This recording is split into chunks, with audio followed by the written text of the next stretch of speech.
Last summer, we introduced you to Cvelbar and the Blues Project. We stopped by the classroom to see the power of blues music enhancing the lessons of American history.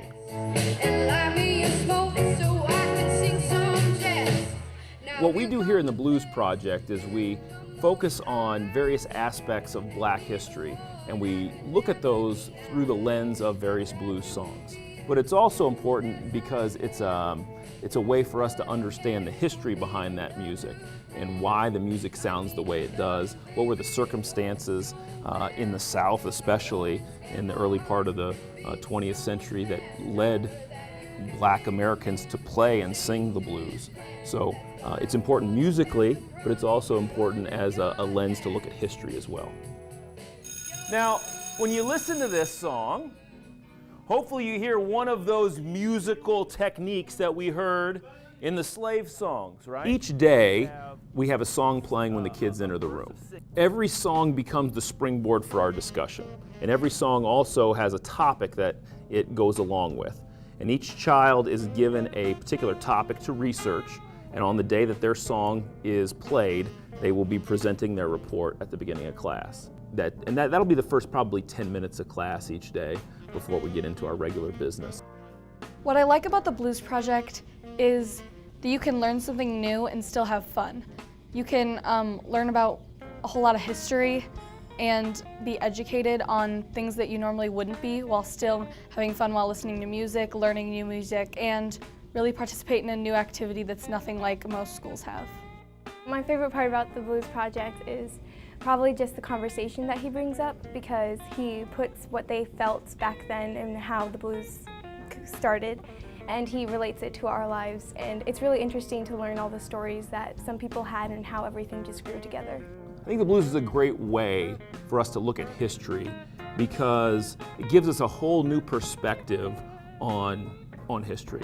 So much of our textbook is focused on the perspective of rich white males. And I think so much of history in every grade level is focused on that it's neat to get a perspective of an average American. In this case, a slave, one of those folks that have been marginalized throughout U.S. history, and see what is their perspective of U.S. history. Because certainly that's not our perspective in 2017. It takes some refocusing in order to see it through their eyes. I think history is very important because it shapes our future. You have to look at the past and kind of learn from your mistakes, and without that, I mean, the future could go anywhere. People were discriminated against of every race, of every color, of every religion back then, and now, I mean, women and different ethnic groups are being discriminated against today, and it's just really sad to see that our mistakes are being made again. Well, I hope by looking at the blues that kids will first off appreciate some of those marginalized characters in U.S. history and those perspectives. And I hope they learn how to listen a little bit more. It's a whole different kind of listening to try and learn something as opposed to listening for entertainment purposes. And I think that's one of the biggest hurdles that we work on in class is listening. How are you listening? What are you actually listening for? Are you just letting it pass through your ears, or are you actually processing that?